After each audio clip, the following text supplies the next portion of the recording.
नमस्कार. कथा मोह. एका नगरात एक पुजारी बाबा राहत होते.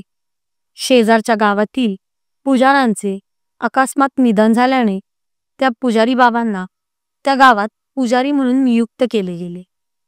एकदा त्या गावी जाण्यासाठी पुजारी बाबा बसमध्ये चढले. त्यांनी कंडक्टरला पैसे दिले आणि ते आपल्या जागेवर जाऊन बसले. कंडक्टरने तिकिटाचे पैसे घेतले व उरलेली रक्कम पुजारी बाबांना परत केली. तेव्हा त्यांच्या असे लक्षात आले की त्यात 10 रुपये जास्त आले आहेत. पुजारी बाबांनी असा विचार केला की आता कंडक्टर गायीत आहे, तेव्हा त्यांना थोड्या वेळाने पैसे परत करूयात. काही वेळ झाला, कंडक्टर अजूनही त्याचे तिकीट देण्याचे काम करत होता. पुजारी बाबांच्या मनात एक विचार आला की आता आता तर कंडक्टर इतका गायीत आहे की त्याला ते 10 रुपये परत केले काय आणि नाही केले काय, फरक पडणार आहे काय? सरकारी बस कंपनी इतके पैसे मिळवते प्रवाशाकडून, मग इतक्या छोट्या रकमेने त्यांना काय होणार?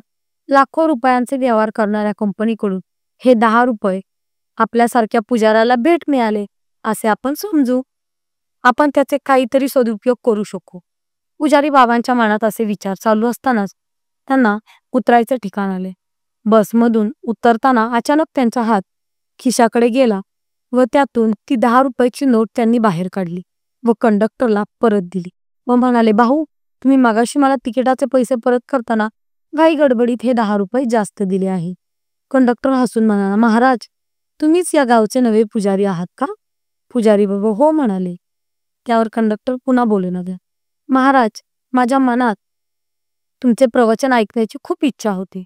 तुम्हाला बसमध्ये चढताना पाहिले आणि मनात एक विचार आला की चला, आपल्यालाही या कामामधून वेळ मिळत नाही, पण तुमची भेट घडून येत नाही, तेव्हा तुम्हास जसे प्रवचनात उपदेश करतात ते आचरणात आणता काही याचा पडताळ घ्यावा, म्हणूनच मी हे 10 रुपये तुम्हाला मुद्दाम जास्त दिले होते.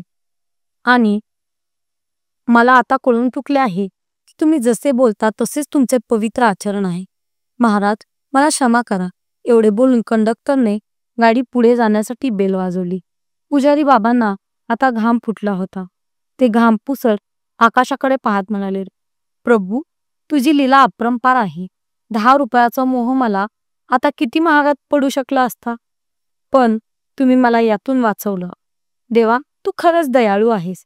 अचानक का होईना त्या 10 रुपयाच्या मोहातून तू मला बाहेर काढले व समाजात होणारी माझी बदनामी थांबवली. तात्पर्य: मोह हा वाईट असतो.